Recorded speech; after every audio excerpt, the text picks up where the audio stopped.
Hello everyone. B Ed special entrance examination 2020 ये जामिया का entrance examination का क्वेश्चन पेपर है और यहाँ पे हम देखने जा रहे हैं।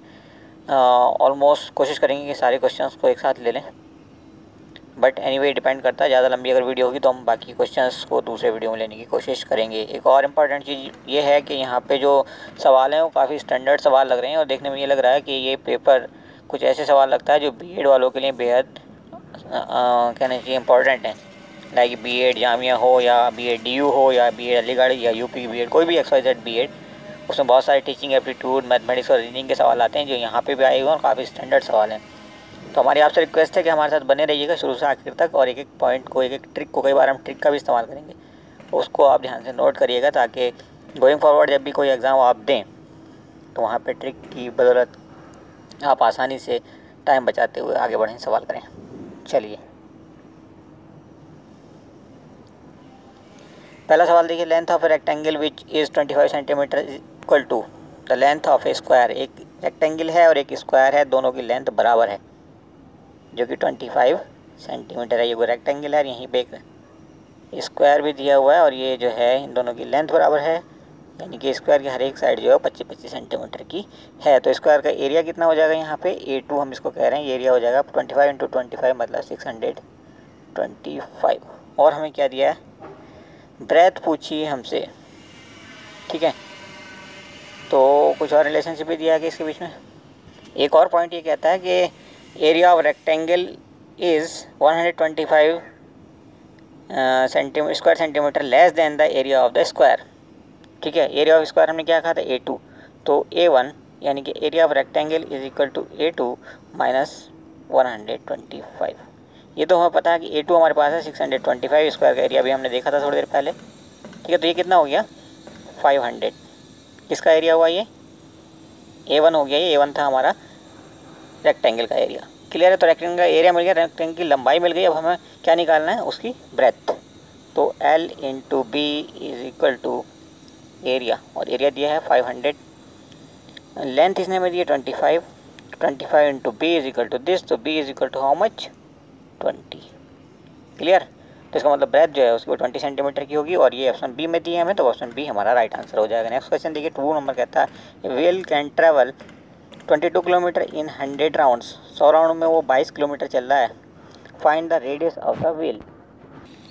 अब आप देख रहे हैं कि 22 किलोमीटर वो चल रहा है, तो 22 किलोमीटर को अगर हम मीटर में बदलें तो ये क्या हो जाएगा, ये हो जाएगा आपका 22,000, ये हो गया आपका मीटर में, ठीक है। और ये चला है 100 राउंड में, तो एक राउंड में कितना चला होगा वो, इसे 100 से डिवाइड कर देते हैं, यानी कि 220 मीटर चल रहा है वो एक राउंड में। मतलब राउंड का मतलब होता है, जैसे आपने देखते हैं साइकिल का पहिया होता है, तो ये यहाँ से यहाँ तक का एक राउंड होगा, मतलब उसका कहना चाहिए सरकमफेरेंस का फॉर्मूला हमारे पास होता है 2πr, और ये हमें दिया है 220।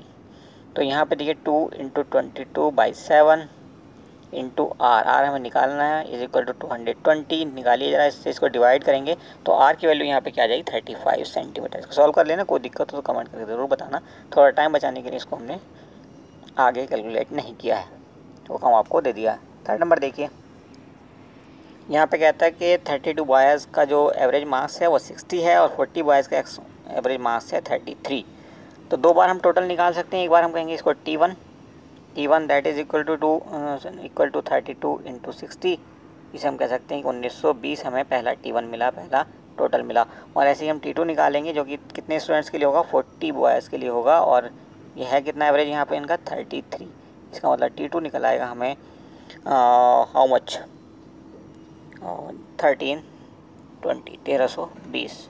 इसको इससे हम अगर माइनस कर दें तो हमें क्या मिलने वाला है, सॉरी अब क्या पूछा हमसे, पूछा गया कि टोटल एवरेज का, दोनों का एवरेज। तो इन दोनों को प्लस कर देते हैं। जब इन दोनों को प्लस करेंगे हम तो यहाँ पे हमें मिल जाएगा सबका टोटल, यानी कि T ओवरऑल टोटल हमें मिल जाएगा, और ये हो जाएगा 3240, 3240। और इसको फिर हम डिवाइड करेंगे किससे, पहले स्टूडेंट से 32, बाद में आगे 40 और 172 से हम डिवाइड कर देंगे और यहाँ पे हमें एवरेज मिल जाएगा 45 का, ठीक है। तो ये हमारा आंसर होगा 45। देखिए कौन सा ऑप्शन में दिया, ऑप्शन बी में दिया है। नेक्स्ट देखिए, 4th नंबर कहता है कि एवरेज वेट ऑफ 14 स्टूडेंट्स, यानी कि ये भी एवरेज का ही सवाल है। अब यहाँ पे 14 स्टूडेंट्स है तो 22 उनका एवरेज था, तो कुल मिलाकर के हम कह सकते हैं कि T1 14 स्टूडेंट्स का जो टोटल वेट था वो था अप्रोक्सीमेटली एग्जैक्टली 308 kg। ओके, अब इनका टीचर भी इनके साथ शामिल हो गया, तो ये कितने हो गए 15। तो अब इनका एवरेज जो वो आया है वो कितना हो गया है 23। तो 15 इंटू 23 करके हम T2 निकाल लेंगे और T2 हमारा हो जाएगा 345। तो अब वेट ऑफ टीचर निकालना है हमें, तो इन दोनों को माइनस कर देते हैं, यानी कि 345 माइनस 308, तो कितना हो जाएगा 37 kg। ये हमारा आंसर हो जाएगा। देखिए कौन सा ऑप्शन में दिया है 37, ये दिया है हमें सी में। नेक्स्ट देखिए find the missing number in the given series 2, 7, 10, 22, 18, 37, 26। तो देखिए यहाँ पे हो क्या रहा है कि 2 से हम अगर 10 पे जाएँ, 2 से हम गए 7 पे, 7 से हम गए 10 पे, 10 से हम कहाँ गए 22 पे, और ऐसे ही चलते रहे। 2 से 10 पे गए तो यहाँ पे हमें 8 ऐड किया गया और 10 मिल गया। ऐसे ही 10 में हमने 8 ऐड किया तो अगला नंबर हमें मिलने जा रहा था क्या 18, जो कि 22 के बाद आने वाला था। मतलब 2 उसके बाद 10 उसके बाद 18, इन सब में हम 8 प्लस करते चले जाएंगे। और ऊपर की तरफ अगर हम देखें तो साथ में हम क्या ऐड करेंगे 15, ऊपर की तरफ 15 ऐसे ऐड करते चले जाएंगे तो हमें हमारा डिज़ायर्ड नंबर मिलेगा जो कि 52 होगा। ये हमें दिया है कौन से ऑप्शन में, ऑप्शन ए में। करके देख लीजिए, थोड़ा शॉर्ट करने की कोशिश करें ताकि वीडियो बहुत लंबा ना हो जाए। 6 देखिए, इसमें कह रहा है M is brother of N, और ऐसे ही आगे रिलेशनशिप दी हुई है। तो चलिए इसको लिख लेते हैं, M is brother of N, just M is brother of N. तो एम क्या है, ब्रदर है, तो वो जाहिर सी बात है मेल है, तो हमने उसको प्लस लगा करके ऊपर दिखा दिया। फीमेल का अगर बनता तो हम माइनस लगा करके थोड़ा सा अपने पहचान के लिए लगा के रखते ताकि कन्फ्यूज़न ना हो। फिर कहता है बी इज़, एम क्या है, एम ब्रदर है किसका, एन का, ठीक है, दोनों एक ही पीढ़ी में। B is brother of N, B भी ब्रदर है किसका, एन का ब्रदर है, इसका मतलब बी भी मेल है, क्लियर, इसलिए हमने उसके आगे भी प्लस लगा दिया है। उसके बाद M is brother of D, आगे कहता है एम तो ब्रदर है डी का भी, तो ठीक है, कोई दिक्कत नहीं है। Then which of the following student is not following statement is not definitely true, इनमें से कौन सा स्टेटमेंट जो है वो डेफिनेटली ट्रू नहीं है। तो डी देखिए, डी कहता है M is brother of B, ये कैसा है,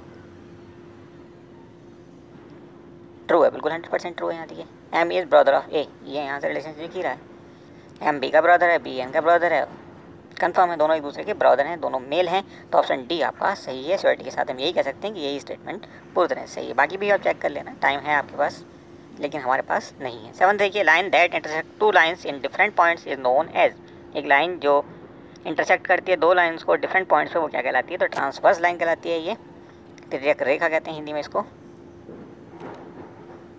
just oh my God, okay. Now question number 8 क्या कहता है, shopkeeper purchase 15 mangoes for 10 rupees, 15 mango तो उसने खरीद लिए हैं, जस्ट मिनट, 15 मैंगो खरीदे हैं उसने 10 रुपये में, कितने रुपये में, 10 रुपये में, ओके। एंड सेल कर दिए हैं 10 मैंगो 15 रुपये में, ठीक है। 15 खरीदे थे, 10 सेल कर दिए हैं, तो अभी कितने मैंगो उसके पास बचे, 5 मैंगो उसके पास बचे हैं। अब आगे ये बताते हैं आपको क्या करना है। अब आगे वो ये कह रहा है कि 10 मैंगो जो उसने बेचे वो तो 15 रुपये में बेच दिए, 5 मैंगो उसके पास अभी भी बचे हैं। तो 10 मैंगो अगर वो बेचेगा 15 रुपये में, तो आप हमें ये बताइए कि 5 मैंगो जो उसके पास बचे हैं वो अभी कितने में बेचेगा, 7.5 रुपये में बेचेगा, ठीक है। तो कुल जो उसको मिलेगा वो कितना हो जाएगा, 15 प्लस 7.5 यानी 22.5 रुपये वो अब तक कमा चुका है। एसपी उसका कितना हो गया, 22.5 रुपये, 22.5, ये 22.5 कर सकते हैं इसको थोड़ा सा इंग्लिश में, ओके। जबकि उसकी कॉस्ट कितनी थी, 10 रुपये थी कॉस्ट उसकी, ठीक है। ये था उसका सीपी इतना और एसपी कितना, इतना। अब हमें प्रॉफिट कैलकुलेट करना है, तो सीपी पे प्रॉफिट कैलकुलेट करेंगे। 10 रुपये उसने लगाए थे और कितने कमा लिए उसने, कमाए हैं उसने 12.5 रुपये, ठीक है। इसे हम परसेंटेज में बदलेंगे तो कितना हो जाएगा, ये हो जाएगा 125% उसका प्रॉफिट हो गया है। ये थोड़ा सा लॉजिक लगाना था और आपका आंसर आना था। ऑप्शन डी आपका करेक्ट हो गया, आप टिक कर लेना और आगे बढ़ जाना। नेक्स्ट क्वेश्चन नंबर 9 कहता है, एक बड़ी इंपॉर्टेंट ट्रिक लगेगी यहाँ पे, कंपाउंड इंटरेस्ट का सवाल है, चलो करते हैं, कोई दिक्कत नहीं है। 10,000 जो बन गए हैं वो 20,736 बन गए हैं। तो अमाउंट हमारे पास आ चुका है। फार्मूला क्या होता है कंपाउंड इंटरेस्ट का, हमारे पास सिंपल एक फार्मूला होता है, A is equal to P into 1 + r/100 की पावर n या टी जो भी आप कहोगे, ठीक है। यहाँ पे हो क्या रहा है, कंपाउंडेड हाफ ईयरली हो रहा है, टाइम दिया है 2 साल, इसका मतलब n की वैल्यू क्या हो जाएगी, 4। तो अब हम फार्मूला देखिए दोबारा रखने हैं और यहाँ पे वैल्यू सीधे पुट कर देने, फार्मूले रखने की ज़रूरत नहीं है क्योंकि इतना स्पेस यहाँ पे नहीं होता है। 20,736 इज इक्वल टू 10,000 ब्रैकेट में 1 + r/100 की पावर कितना, n कितना हो गया हमारा साल तो 2 ही दिए हैं, लेकिन कंपाउंडेड है हाफ ईयरली, तो ये हो जाएगा 4, डबल हो गया, एन को हमने डबल कर दिया। अब ये हो गया, आगे क्या करेंगे, इसको हम यहाँ पर रख देते हैं, कोई दिक्कत तो नहीं ना, इसको हम यहाँ से हटाते हैं, ओके, और इसको हम यहाँ रख देते हैं, 10,000 को हमने ये रख दिया, क्लियर। अब ये कितना किसका वर्गमूल है, ये सॉरी वर्ग है, ये है 100 का स्क्वायर, कितना का है ये 100 का, और 100 कितना किसका स्क्वायर है, हाँ सॉरी ये, हाँ ठीक है, 10,000 100 का स्क्वायर है, और 100 किसका स्क्वायर है 10 का, यानी कि हम इसको लिख सकते हैं कि ये क्या है 10 की पावर 4 है, 10 की पावर 4। ऐसे इसका हम वर्गमूल निकालेंगे, थोड़ी देर बाद हम बताने वाले हैं वर्गमूल की शॉर्ट ट्रिक क्या है। फिलहाल हम इसका वर्गमूल जब निकालेंगे तो ऊपर आ जाएगा हमारा 12, और 12 की पावर भी 4 बन जाएगी, ऐसे ही जैसे हमने नीचे बनाई है, ठीक है। तो इसमें इसको हम लिख सकते हैं 12 की पावर 4, 12 की पावर 4, गॉट इट, 12 की पावर 4 ये हो जाएगा, क्लियर है। अब हम इसको ऐसे भी लिख सकते हैं कि ये ब्रैकेट जो है हम कॉमन लगा दें, जस्ट थोड़ा सा दोबारा लिखते हैं, इसको हम ऐसे लिख देंगे, मॉडिफाइड फॉर्म इसकी ये होगी 12/10 की पावर हो गई 4 इज इक्वल टू, यहाँ पे था 1 + r/100 की पावर 4, क्लियर। तो आप देख रहे हैं इधर भी पावर 4, इधर भी पावर 4, मतलब ये ब्रैकेट इस ब्रैकेट के बराबर, पावर खत्म कर दो पूरी तरह से, कोई दिक्कत नहीं। तो इसको हम आगे लिख सकते हैं 12/10 is equal to 1 + r/100, clear. यहाँ से आर की वैल्यू क्या मिल जाएगी हमें 20, और यहाँ लगाते हैं हम परसेंट, तो 20% हमारा रेट ऑफ इंटरेस्ट होगा। कौन सा ऑप्शन सही है, हमारा है ऑप्शन बी सही। अब देखिए शॉर्ट ट्रिक बताते हैं आपको स्क्वायर रूट निकालने के लिए। यहाँ पे स्क्वायर रूट हमें निकालना पड़ा किसका, 20,736 का, ठीक है, जो कि हमें याद नहीं था। हम क्या करेंगे कि ग्रुप्स बनाने शुरू करेंगे, लेफ्ट से चलेंगे, यहाँ पे पहले 2 डिजिट का एक ग्रुप बनेगा, और जितने डिजिट बच जाएंगे उनका दूसरा ग्रुप बन जाएगा। अब इस ग्रुप को देखो, यहाँ पे यूनिट प्लेस पे है 6, तो 6 किसके यूनिट प्लेस पे आता है, किसके, जब हम स्क्वायर करते हैं तो या तो 4 के केस में आता है या फिर 6 के केस में आता है। इसका मतलब कि हमारे आंसर में स्क्वायर रूट में 4 या 6 में से एक डिजिट जो है यूनिट प्लेस पे आ जाएगा। हमें पता नहीं कौन सा आएगा, तो हमने स्पेस छोड़ दिया। दूसरा डिजिट कौन सा आएगा ये भी हमें पता नहीं है, उसके लिए भी स्पेस छोड़ दिया। अब हमारे पास क्या था, 36 से 36 से तो हम ऑलरेडी निबट चुके हैं कि हमारा यूनिट प्लेस पे इसकी बदौलत 4 या 6 आने वाला है। हमारे पास बचता है 207। 207 किन दो परफेक्ट स्क्वायर के बीच में है, ये है आपका 14 के स्क्वायर यानी कि 196, और 15 के स्क्वायर यानी कि 225 के बीच में। तो यहाँ से हम छोटा वाला नंबर उठा लेंगे, ठीक है, और छोटा वाला नंबर उठाने के बाद हमें पता था कि हमने 2 स्पेस चाहिए थी, यूनिट प्लेस तय नहीं था। यहाँ छोटा वाला नंबर उठाया, दूसरी जगह पर रख दिया, यूनिट प्लेस हमने अभी भी खाली छोड़ी हुई है, ये है आपके सामने, क्लियर।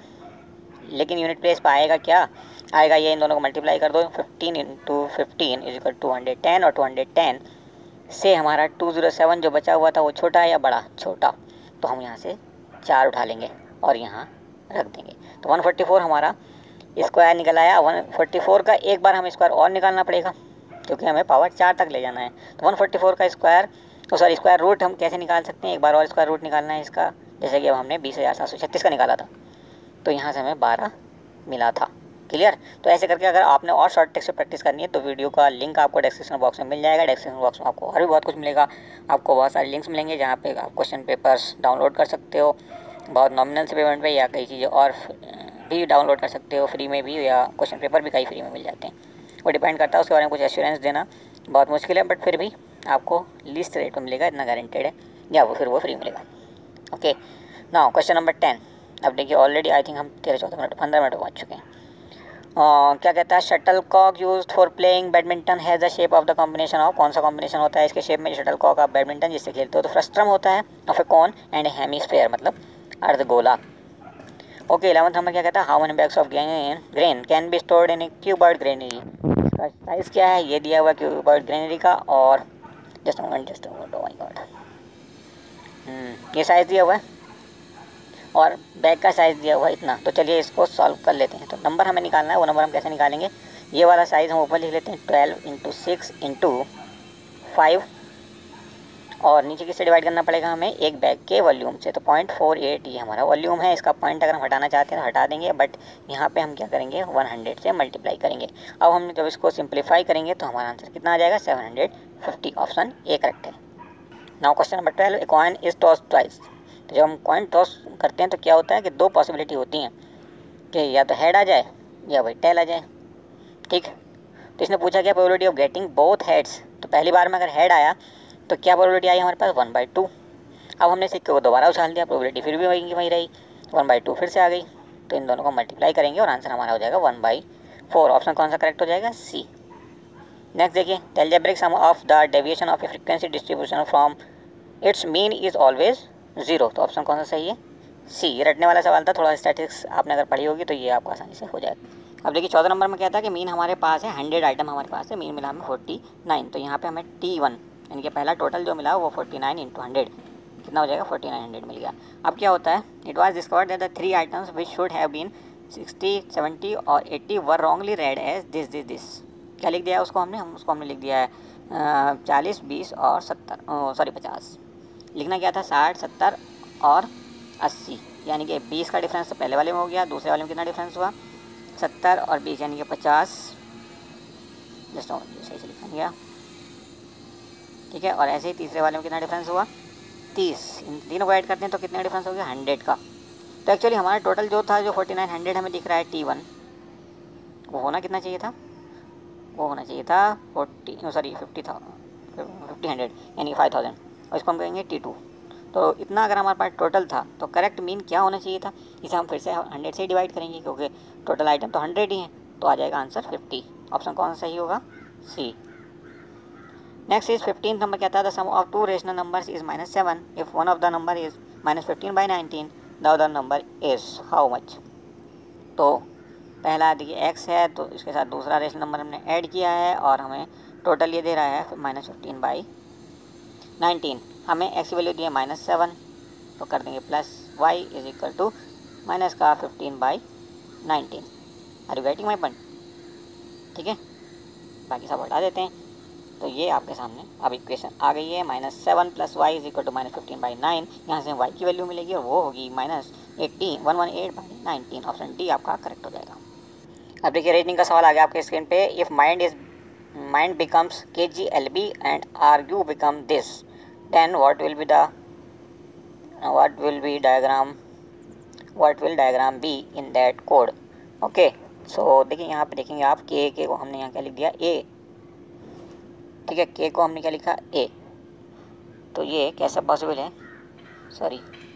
माइंड को हमने लिखा KGLB, तो MIND, और हमने लिख दिया इसको KGLB। यानी कि यहाँ पे क्या हो रहा है? -2। M की पोजीशन क्या होती है अल्फ़ाबेट्स के बीच? 13, और K की क्या होती है? 11। यानी कि हमने यहाँ पे -2 किया। हर एक बार हम -2 करेंगे तो हमारा KGLB मिल जाएगा माइंड से। ऐसे ही हमें यहाँ से हम ये मिल गया है हमें, और अब हमें चाहिए क्या? डायग्राम से चाहिए। तो डायग्राम को देखिए आप DIA इतना लिखें, आगे लिखते हैं, चलिए जी भी लिख दें DIAG। तो डी के बदले हम क्या लिखेंगे? क्या लेटर आना चाहिए हमारे हिसाब से डी के बदले? तो ये आएगा B। 2 माइनस करेंगे तो ये B में बदल जाएगा। उसके बाद I किस में बदलेगा? Y में बदलेगा। और उसके बाद रहा A Y में बदलेगा। और G किस में बदलेगा? G बदलेगा आपका E में। तो BGYE ये हमारा शुरू के 4 लेटर्स होने चाहिए, और ये हमें दिया है BGYE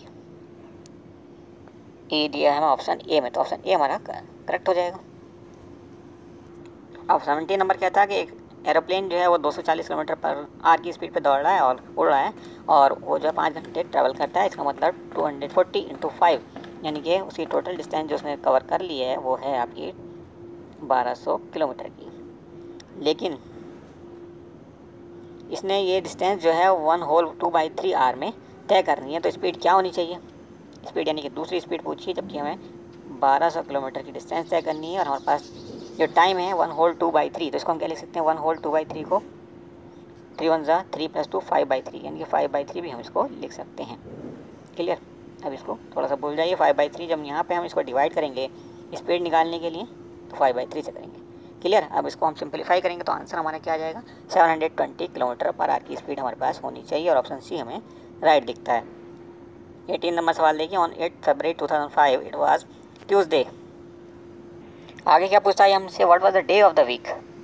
तो वीक का डे कौन सा होगा? 8 फरवरी 2004 को। अब यहाँ पे लीप ईयर का चक्कर पड़ चुका है। अगर ये लीप ईयर नहीं होता तो क्या होता? फिलहाल आपका इसका आंसर सुन लीजिए, सी होगा। ठीक है, संडे होना चाहिए। अब संडे के बाद ट्यूसडे आ गया 2005 में। संडे कब था? 2004 में। ठीक है, 2004 में था संडे, तो 2005 में वही ट्यूसडे कैसे हो जाएगा? मंडे होना चाहिए आपके हिसाब से, लेकिन मंडे नहीं होगा, क्योंकि यहाँ पे जो फरवरी होगी वो 29 डेज़ की होगी। तो यहाँ पे मंडे ना होकर के ट्यूसडे आपका 2005 में बनेगा। क्लियर है?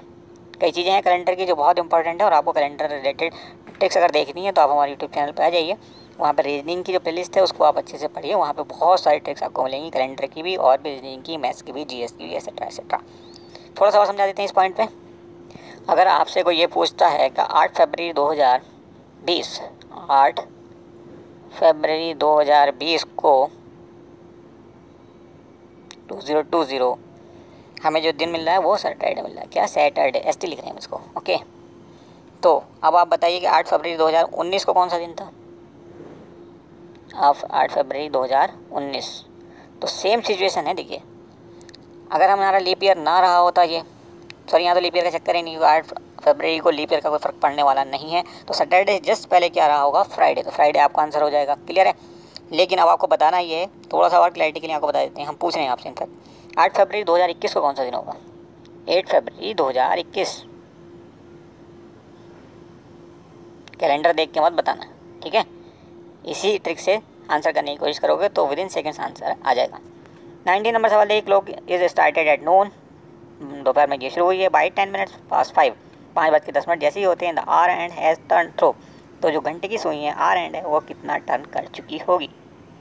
तो देखिए टाइम की अगर हम बात करें तो 5 घंटे 10 मिनट हो चुके हैं, तो ये कितना हो गया? अगर हम इसे सीधा इसमें लिखें 5 तो घंटे हो गए पूरे, और 10 मिनट को हम लिख सकते हैं 10/60, इजंट इट? यानी कि हम इसको लिख सकते हैं 5 होल 1/6, और आगे हम इसको कह सकते हैं 5 6 30 + 1 31/6, इतना टाइम उसने आवर्स में तय कर लिया। क्लियर है? अब जो घंटे की सुई है वो 12 घंटे में पूरा चक्कर लगा देती है, इसका मतलब 12 आवर्स में वो कितने डिग्री चली जाती है? 360। तो एक आवर में वो कितना चली होगी? एक आवर में वो कितने डिग्री चलेगी जी? 360/12, हमारा राइट।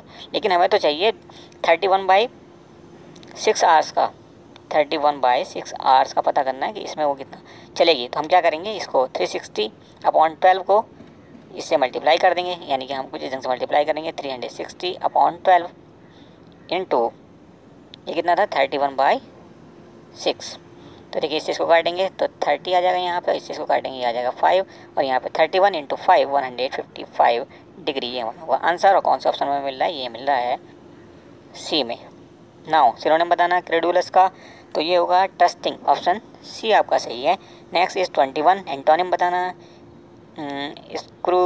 स्कूरिलस, और स्कूरिलस का जो एंटोनिम होगा वो होगा डिसेंट, क्योंकि स्कूरिलस का मतलब होता है मिथ्या, झूठा, फरेबी, ओके।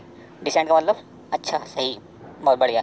22 में देखिए 20 मैन थे जो कि एक फील्ड ट्रिप कर रहे थे, 20 ही दिन में कर रहे थे। अब क्या हुआ?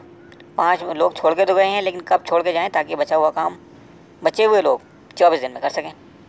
अब देखिए शॉर्टेस्ट फॉर्म में हम कैसे करेंगे इस सवाल को, वैसे तो थोड़ा सा कॉम्प्लिकेटेड लग रहा है, चलिए शॉर्टेस्ट फॉर्म में करते हैं। तो 20 लोग कर रहे हैं, 20 man, okay, can do it in 20 days, 20 दिन में ही करते हैं, ओके, D4 डेज, ओके। अब एक आदमी अगर हम लगा दें उस पर तो कितना टाइम लगेगा? 20 × 20, बहुत ज़्यादा टाइम लगेगा ना। एक आदमी तो अकेला करेगा तो 400 दिन में ही करेगा ऑब्वियसली, ठीक। अब क्या हुआ कि हमने मान लिया कि पहला ऑप्शन सही है थोड़ी देर के लिए। क्लियर है? इसका दोबारा ही लिखना पड़ेगा। अच्छा 20 आदमी कर रहे थे, 20 आदमी मैन कर रहे थे 20 दिन में, ठीक है, और एक आदमी जो हमारा वो कर रहा था 20 × 20 यानी कि 400 डेज में, इजंट इट? अब हमारे पास हमने कहा कि पहला ऑप्शन थोड़ी देर के लिए हमने मान लिया है सही, तो 15 आदमी, जो 5 तो छोड़ के चले जाएंगे 2 दिन बाद, 15 आदमी उस काम को कितने दिन में करेंगे? 400/15 दिन में, ठीक है, 400/15 डेज, इतने दिन में 15 लोग करें। अब इस पॉइंट को ज़रा पकड़ के रखना। हमें एक चीज़ और मिली थी कि 20 आदमी जो कर रहे थे वो 20 दिन में कर रहे थे, यानी कि 20 आदमी का एक दिन का काम कितना था? 20 आदमी लगे तो एक दिन का काम कितना था इनका? 1/20। अब इन्होंने 2 दिन काम किया, हमारे हिसाब से तो पहला ऑप्शन सही है ना, तो 2 दिन काम किया तो कितना काम किया? दिस, तो इस चीज़ को कट कर देंगे, यानी कि 1/10 उन्होंने काम ऑलरेडी फिनिश कर दिया। बचा कितना काम हमारे पास? जो बैलेंस बचा हमारे पास, rest of the work is how much? It is 9/10। अब हमें पता कि 15 आदमी जो वो कर रहे थे पूरा काम कितने में कर रहे थे जी? वो पूरा काम कर रहे थे 400/15 दिन में, ठीक। लेकिन हमें पूरा काम कराना ही नहीं है, हमें तो 9/10 कराना है, तो 9/10 कितना करेंगे? ऐसे मल्टीप्लाई करेंगे, इसको सॉल्व करेंगे तो आंसर आ जाएगा बिल्कुल सही, 24 दिन में ये पूरा काम फिनिश हो जाएगा। इसका मतलब पहला ऑप्शन हमारा सही है। थोड़ा समझाने में आपको टाइम ज़्यादा लगा क्योंकि समझाना बेसिक्स के हिसाब से ज़रूरी था।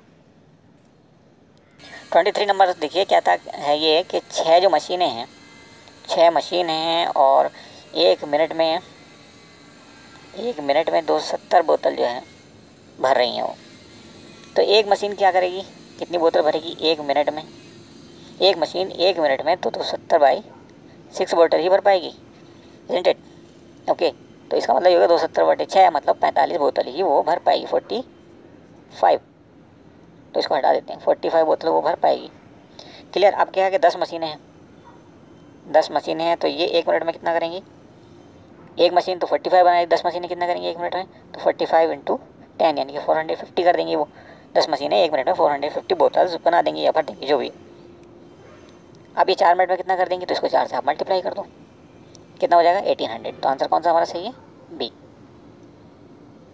24 देखिए, in a positive correlation the increase in x, अगर दो वेरिएबल हमारे पास, एक एक्स है दूसरा वाई, तो पॉजिटिव कोरिलेशन केस में अगर एक बढ़ेगा तो दूसरा भी बढ़ेगा, और एक घटेगा तो दूसरा भी घटेगा। तो इंक्रीज अगर हम एक्स में करेंगे तो वाई में भी इंक्रीज हो जाएगा, तो increase in y, option B correct हो जाएगा आपका। 25 नंबर देखिए, which measure of central tendency will be better for sample of 5 students whose scores are this and this. तो ये होगा आपका mean, option A is correct, sorry median होगा इसका, तो ऑप्शन बी आपका करेक्ट है। 26 देखिए, ratio represent the relationship between, relation between किस किस के बीच का रिलेशनशिप होता है, रिलेशन होता है रेशियो, तो इनमें से सब होंगे, ऑप्शन डी आपका करेक्ट है, इन्हीं के बीच में हो सकता है ये। 27 number, what will be the next letter in the following scale, D C X W, और उसके बाद आएगा ये और उसके बाद आएगा ये। तो क्या रिलेशनशिप है यहाँ पे? देखिए डी की जो भी पोजीशन है उसमें एक प्लस करेंगे, यानी कि एक प्लस बल्कि 2 प्लस कहेंगे, डी ई एफ, ई गायब कर दो, एफ आ गए। फिर ऐसे ही हम सी से चले तो ई पे पहुँचेंगे, डी गायब कर देंगे, एक्स से चलेंगे तो वाई गायब कर देंगे, सॉरी जस्ट मिनट, नहीं होल्ड ऑन, पहले 2 लेटर जो हैं वो इसी को फॉलो करेंगे, डी से एक गैप कर देंगे तो एफ पे पहुँचेंगे, सी से एक गैप कर देंगे ई पे पहुँचेंगे, ऐसे ही एफ से जी पे पहुँचे, एफ से एच पे पहुँचेंगे, एक गायब करके बीच में, एफ के बाद जी गायब है, एच आ गया, फिर ई के बाद जी पे भी हम ऐसे ही पहुँचे, और ऐसे ही हम एच के बाद आई ड्रॉप करेंगे, जे से शुरू करेंगे फिर हम, और ऐसे ही जी से हम कहाँ पहुँचेंगे, एच गायब कर देंगे, आई, तो जे आई से हम स्टार्ट करने वाले हैं अपना आंसर। और देखिए जे आई कहाँ पे मिल रहा है हमें, ऑप्शन सी में। बाकी का सवाल आप कर लेना, कोई दिक्कत नहीं, हो जाएगा ये। बहरहाल यहीं तक करके आगे बढ़ते हैं तो आपसे अच्छा बच्चा कोई नहीं है, काफ़ी टाइम बचा पाते हैं। Next is 28, keyboard has at least, ये थोड़ा कन्फ्यूजिंग सवाल है, और आई गेस इसका बेस्ट आंसर जो है, क्योंकि डिफरेंट कंपनीज अपने कीबोर्ड में डिफरेंट कीज़ रखते हैं, तो यहाँ पे आई थिंक मोस्ट कॉमन है 101 keys, but still this question is doubtful. 29 number देखिए, which of the following replaces the question mark. तो यहाँ पे आप देख रहे हैं कि 7 + 3 कितना हो गया 10, 10 को 2 से डिवाइड करेंगे कितना आ गया 5, और ऐसे यही पैटर्न यहाँ फॉलो हो रहा है, 8 + 6 14 डिवाइडेड बाई 2 7, और ऐसे ही 2 + 10 12 डिवाइडेड बाई 2 6। तो यहाँ पे नीचे हम क्या करेंगे, इन दोनों को प्लस करेंगे, 4 और 2 6 हो जाएगा, डिवाइड करेंगे 3 आ जाएगा। 3 हमें कहाँ पे मिल रहा है, ऑप्शन सी में। Now question number 30, what is the missing number in the grid. तो यहाँ पे देखिए, पहले यहाँ पे 4 बॉक्सेस को या ओवल्स को डार्क कर दिया गया, भर दिया गया है। ऐसे ही नेक्स्ट में 5, उसके बाद 6, उसके बाद 7, उसके बाद 8। तो अगली फिगर में हमें 9 जो हैं बाउल्स मिलने चाहिए। तो ये कहाँ पे मिलने हैं हमें 9, 1 2 3 4 1 2 3 4 5, ये डी में मिलना है, तो डी ऑप्शन हमारा राइट हो जाएगा। और डी देखिए कहाँ पे दिया है हमें, ये दिया है सी में, तो ये हमारा आंसर बनेगा। ओके, नाउ प्रेजेंट एजेस दी हुई हैं वरुण और कपिल की। तो ये हो गया आपका वरुण और ये हो गया कपिल, इन दोनों की जो टोटल एज है वो कितनी है 42 ईयर्स। हुआ क्या कि रेशियो उनका जो 5 साल के बाद हो गया है 15/11, 15:11, यानी कि जो वी है, V4 वरुण वो बड़ा है और कपिल छोटा है। अब इसने क्या किया, what is the present age of Kapil, Kapil की एज प्रेजेंट क्या होगी। सपोज हमने पहली बार मान लिया थोड़ी देर के लिए, ऑप्शन से करना चाह रहे हैं इस सवाल को, कि 17 साल हमारा आंसर बिल्कुल सही है। तो इसको अगर हम 17 कर दें तो ये कितना हो जाएगा, टोटल तो हमें पता है 42 है, तो ये हो जाएगा 25। क्लियर। 5 साल बाद ये कितना हो जाएगा 30 का, और ये कितना हो जाएगा 22 का। रेशियो क्या हो जाएगा इनका 15:11। तो हमारा आंसर बिल्कुल सही है। बाकी आगे आप वेरीफाई कर लेना।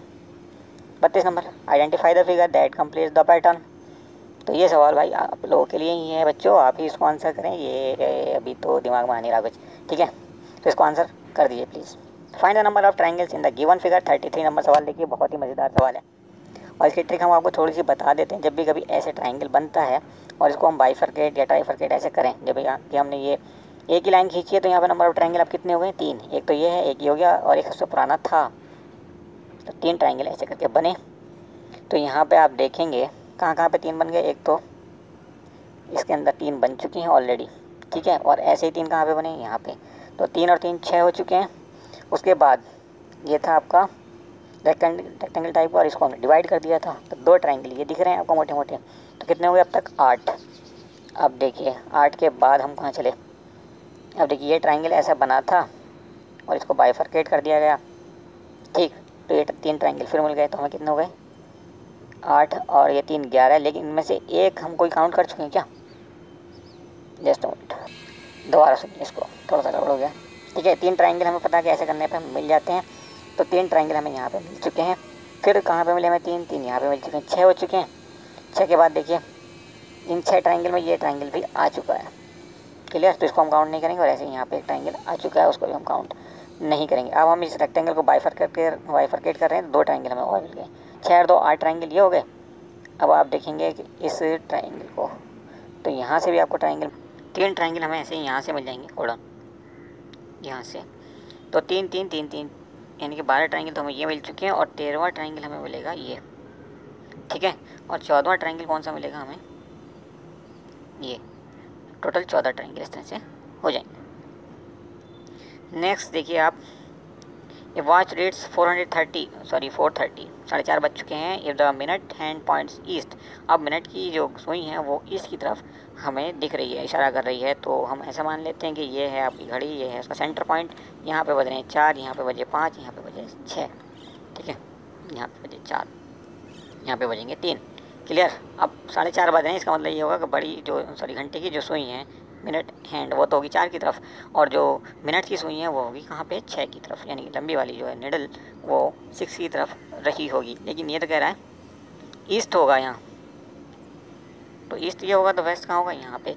अब ईस्ट की तरफ अगर हम दाएं हाथ कर लें और वेस्ट की तरफ बाएं हाथ, तो हमारे सामने क्या होता है? नॉर्थ। यानी कि इधर की तरफ हमारे पास क्या होगा? नॉर्थ। और इसके जस्ट अपोजिट होगा साउथ। अब इसने हमसे पूछा in which direction will the R hand point. तो आर का जो हैंड है वो, आर हैंड जो वो किस तरफ को हमारा है?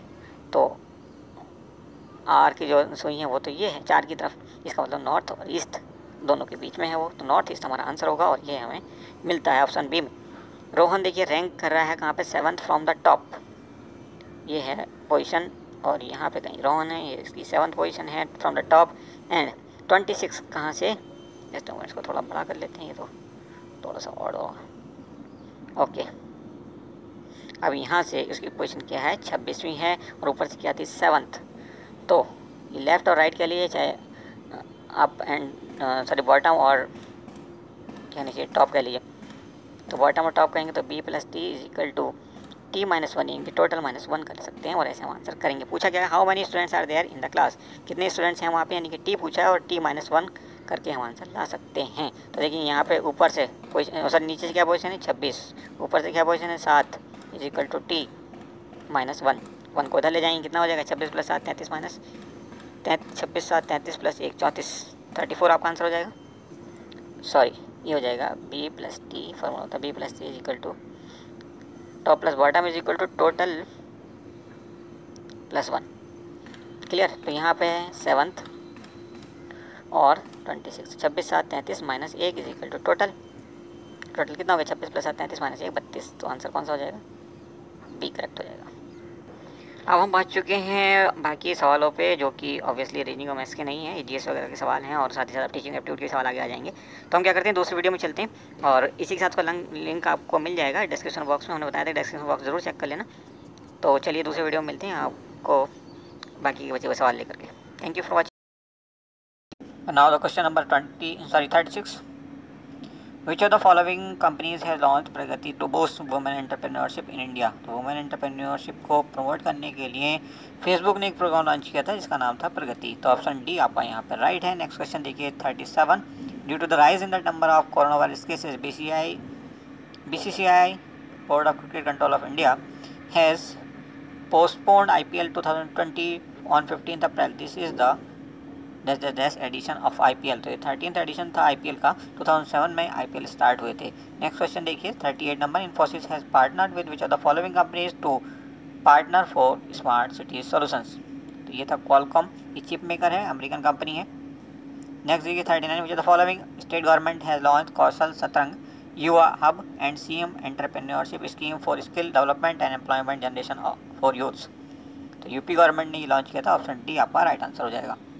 और इन 3 प्रोग्राम के साथ साथ यूपी गवर्नमेंट ने आरोग्य मित्र नाम से कुछ रिक्रूटमेंट किए थे, कुछ कहना चाहिए स्कीम चलाई थी, जिसमें कुछ वर्कर्स को गवर्नमेंट ऑफ इंडिया की तमाम हेल्थ स्कीम्स के बारे में और स्टेट गवर्नमेंट ऑफ इंडिया की कुछ हेल्थ स्कीम्स के बारे में प्रचार करने के लिए जिम्मा दिया गया था। नेक्स्ट क्वेश्चन देखिए 40 number, which day is observe every year as zero discrimination day. तो ये था 1 March. Next is India has completed the signing of agreement for bilateral swap agreement with which country. तो जापान के साथ हमने agreement किया है, आरबीआई ने, हमारी रिजर्व बैंक ऑफ इंडिया ने, on behalf of government of India. That will help bring greater stability in foreign exchange and capital markets in our country. So next question is 42, US president Donald Trump आए थे India और ये इन्होंने कौन सा programme किया था Motera stadium Ahmedabad में। तो ये 24 फरवरी की बात है, नमस्ते ट्रंप। उसके बाद गवर्नमेंट पर आरोप लगा कि उसने कोरोना को सीरियसली नहीं लिया और यहाँ पे फैलने के लिए इस प्रोग्राम का आयोजन कर दिया। नेक्स्ट क्वेश्चन देखिए 43, in February 2020 who among the following has been facilitated by London's World Book of Records for their contribution to Indian cinema. तो इनमें दिलीप कुमार थे, इसके अलावा सायरा बानो उनकी वाइफ, और साथ ही साथ स्वर कोकिला लता मंगेशकर, 3 को मिला था ये अवार्ड। नेक्स्ट क्वेश्चन देखिए 1724 the state Hyderabad was founded by. तो स्टेट हैदराबाद के जो फाउंडर थे वो तो निज़ामुल मुल्क या आसिफ जा, यहाँ पे इसको ब्रैकेट में लिखा होना चाहिए था, आसिफ जा। Next is Annie Besant arrived in India. तो एनी बेसेंट जो हैं तो 1893 में इंडिया आई थी और यहाँ पे कहना चाहिए इन्होंने बहुत सारे ऐसे काम किए जो कि उस वक्त कहना चाहिए सोशल वेलफेयर के तो थे ही थे, साथ ही साथ ब्रिटिश गवर्नमेंट के या ब्रिटिश ईस्ट इंडिया कंपनी के खिलाफ थे। और ये कांग्रेस की प्रेसिडेंट भी रही हैं, कब रही हैं ये आप कमेंट करके बताएंगे। इंडियन नेशनल कांग्रेस की प्रेसिडेंट ये रही हैं। देखिए 46 नंबर क्या कहता है, Mahatma Gandhi laid down 4 preconditions for satyagraha passive resister to fulfil namely. कौन कौन से हैं वो? पहला ऑप्शन आपका सही है, हम इसको पढ़ के नहीं बता रहे हैं, थोड़ा सा टाइम ज़्यादा कंज्यूम कर रहा है ये वीडियो। आगे चलते हैं 47, which of the following state had become the first state in the country to have 100% LPG coverage. Himachal Pradesh है ये, तो ऑप्शन बी आपका राइट आंसर हो जाएगा। नेक्स्ट देखिए 48, who founded Ramakrishna Mission in 1896। तो ये थे 1893 में विश्व धर्म संसद को संशोधित करने वाले और नाम था इनका स्वामी विवेकानंद, जो कि रामकृष्ण परमहंस के स्टूडेंट थे, पीपल या शिष्य इसको हिंदी में कहा जाता है। 49, where is the biggest reserve of mica. तो माइका का रिजर्व कहाँ पे है दुनिया में? कहा जाता है कि इंडिया में सबसे ज़्यादा है और इंडिया में भी झारखंड में सबसे ज़्यादा माइका रिजर्व होता है, यूपी में बिल्कुल नहीं होता। Next 50 number, which of the following here is correct in context of thermal power project. Thermal power project देखिए कावस जो है गुजरात में हजीरा में, इसके अलावा रामागुंडम ये कहाँ पे है? ये आपका आंध्र प्रदेश में है। तलचर आपका उड़ीसा में है, ठीक है, तलचर कहाँ पे है? उड़ीसा। आपका आंसर तो ये है, ये सी। और कोरबा जो है ये आपका झारखंड छत्तीसगढ़ में। नेक्स्ट देखेंगे 51, the largest ecosystem on earth is. क्या होता है? ये होता है हाइड्रोस्फीयर या ओशियन। ओशियन अगर यहाँ ऑप्शन होता तो ओशियन था, नहीं दिया है तो हाइड्रोस्फीयर होगा। 52, India is divided into how many pin code zone. तो यहाँ पे 8 पिन कोड जोन तो होते हैं सिविलियंस के लिए और एक होता है आर्मी के लिए स्पेशल, ठीक है, तो ऑप्शन आपका सी सही हो जाएगा। नेक्स्ट देखेंगे question number 53, tribal population in Andaman and Nicobar belongs to. तो ये निग्रोइड होते हैं और अमेरिका में कौन से पाए जाते हैं? Mongoloid. Okay 54, rotational axis of which of the following planet is highly titled. तो ये है यूरेनस, ऑप्शन बी आपका राइट हो जाएगा। Next 55, the maximum percentage of tribal population in India consist of. ये इंडिया होना चाहिए, थोड़ा सा इनकम्प्लीट सवाल है, तो ये होते हैं Santhal. Next is outer most layer of sun is called. तो ये कहलाता है आपका कोरोना। और इसके अलावा अगर बाकी लेयर्स की बात करें तो ये होती हैं आपकी कोरोना के बाद क्रोमोस्फेयर, उसके बाद फोटोस्फेयर, उसके बाद बीचों बीच बिल्कुल कोर। नेक्स्ट देखिए 57 नंबर, विच protocol provides email facility among different host. तो ये होता है SMTP, इसका फुल फॉर्म होता है सिंपल मेल ट्रांसफ़र प्रोटोकॉल। अब आता है 1 MB इज इक्वल टू। तो आप जानते हो 1 MB किसके बराबर होता है? 1024 KB के बराबर होता है। और 1024 KB अगर हम ले लें, KB ये किसके बराबर होता है, सॉरी ये तो आपका MB के बराबर हो गया, और 1024 अगर हम MB ले लें तो ये किसके बराबर हो जाएगा, GB के बराबर, और ऐसे ही GB ले लें तो TB के बराबर। Next 59, the first tiger reserve in India to officially introduce a mascot which has been named Ghor Singh the barasingha is, तो ये कान्हा टाइगर रिजर्व है, ऑप्शन सी आपका राइट आंसर है। Next is 60, bone deformities occur due to the excess intake of fluorine, fluorine का ये कहना चाहिए दुष्प्रभाव है। 61 देखिए, some species of which of the following kind of organism are employed as biopesticide. देखिए होता तो ये है कि बायोपेस्टिसाइड में बैक्टीरिया, फंजाई, वायरस, ये तीनों के तीनों आते हैं, लेकिन उस हिसाब से यहाँ पे सुटेबल ऑप्शन नहीं होगा कोई भी। तो इनमें से एक चीज़ और है कि सबसे ज़्यादा यूज़ होता है बैक्टीरिया, तो हम यहाँ पे बैक्टीरिया को आंसर मान सकते हैं। बाकी देखते हैं जामिया क्या आंसर देता है, लेकिन बहुत अच्छे ऑप्शन ये नहीं है। 62 नंबर देखिए, who is the author of the book we Indians, we Indians का राइटर कौन है, तो ये बहुत ही फेमस राइटर रहे हैं खुशवंत सिंह। ऑप्शन ए यहाँ पे आपका करेक्ट है, और इनकी बहुत सारी और फेमस बुक्स हैं जैसे कि train to Pakistan, history of Sikhs, etcetera etcetera, बहुत ही जाने माने राइटर हैं। 63, what is the third most common gas found in the air we breathe, तो एटमॉस्फेयर में जो 3 गैसेज टॉप की होती हैं उनमें सबसे ऊपर होता है नाइट्रोजन, इसका परसेंटेज होता है अप्रोक्सीमेटली 78, दूसरा होता है ऑक्सीजन 21%, और तीसरा होता है आर्गन, जिसका परसेंटेज होता है 0.93, और चौथा कौन सा होता है CO2, उसका होता है 0.03%। नेक्स्ट देखें 64, a breath test use by traffic police to check drunken driving uses, drunken driving जो होती है मतलब शराब पी करके या नशा करके गाड़ी चलाना, उसको पकड़ने के लिए पुलिस जो हमारी सांस हम लेते हैं उसको चेक करती है। तो इसके लिए जो टेस्ट होता है वो कहलाता है पोटेशियम डाइक्रोमेटिक सल्फ्यूरिक एसिड या PDSA, क्या कहते हैं इसको शॉर्ट में, सॉरी PDSA। नेक्स्ट देखिए 65, which district in Andhra Pradesh won the MNREGA annual award for effective implementation of Mahatma Gandhi national rural employment guarantee scheme, तो ये बहुत ही जानी मानी स्कीम है जो गवर्नमेंट ऑफ इंडिया ने शुरू की थी UPA के टाइम पे, जिस टाइम पे मनमोहन सिंह प्राइम मिनिस्टर थे, और दुनिया की सबसे ज़्यादा सक्सेसफुल स्कीम मानी जाती है पॉवर्टी एजुकेशन को लेकर के, और इसका आंसर जो है सवाल का आपका ये है। 66 देखिए, which Indian airport has won the 2016 golden peacock award for corporate social responsibility CSR in the transportation sector under the aviation category, तो एविएशन कैटेगरी में ये अवार्ड मिला है दिल्ली इंटरनेशनल एयरपोर्ट लिमिटेड को, ऑप्शन ए सही है। 67, who was the first chairman of SAARC, SAARC के first chairman थे लेफ्टिनेंट जनरल HM इरशाद, और कभी बना था सार्क बना था 1987। हेड ऑफिस कहाँ है सार्क का, ये आप बताएंगे कमेंट बॉक्स में कमेंट करके।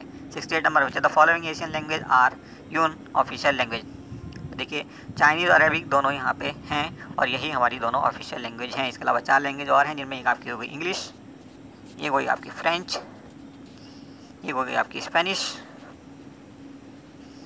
और एक कौन सी है आपकी Russian.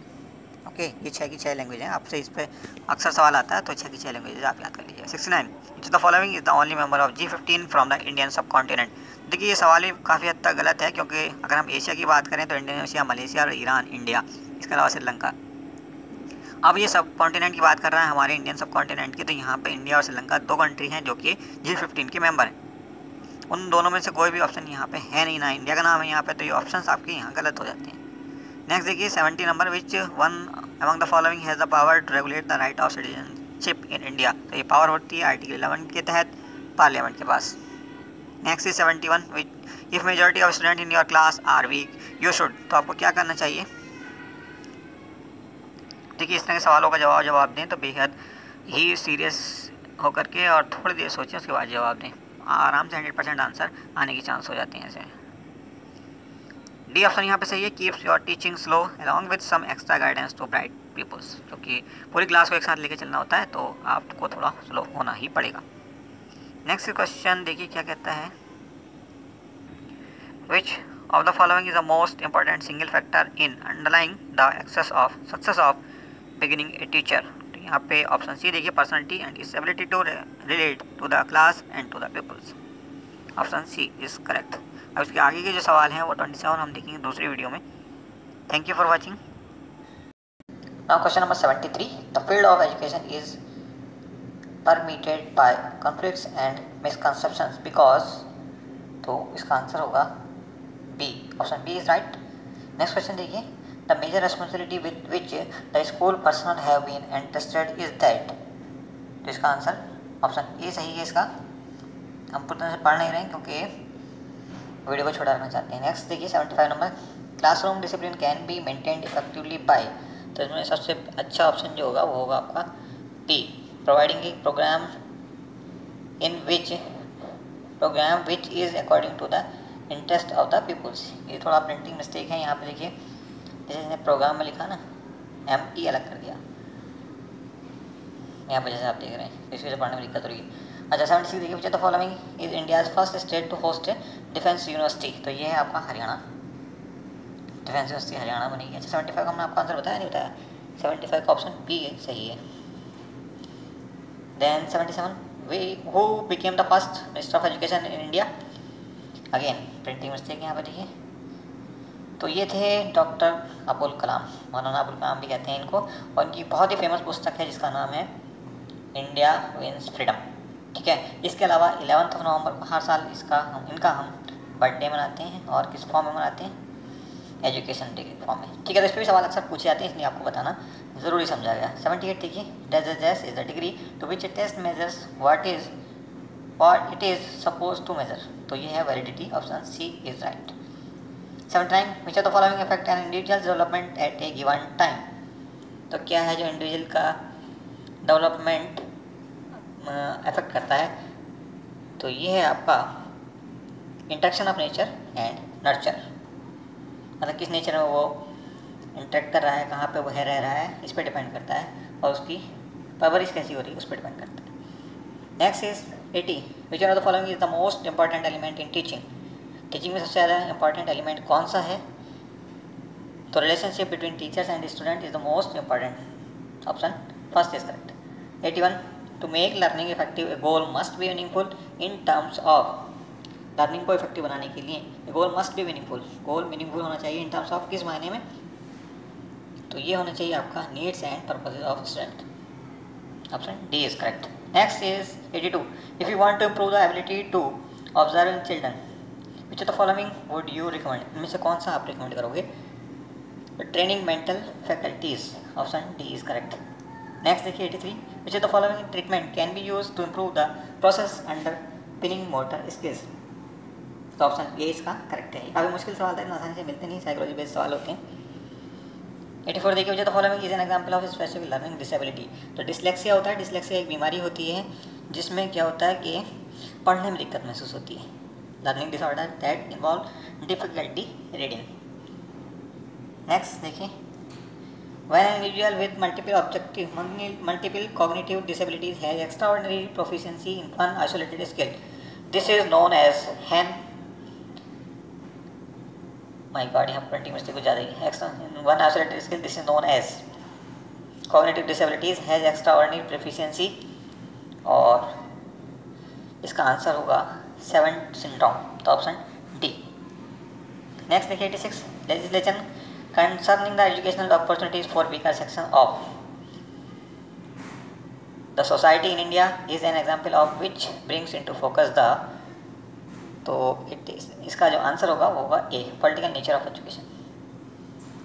87, in schools physical education programs should be conceived primarily as physical education program should be conceived, कैसे कंसीव किया जाना चाहिए प्राइमरीली, तो ये इसका ऑप्शन बी सही होगा, a series of plan development experiences.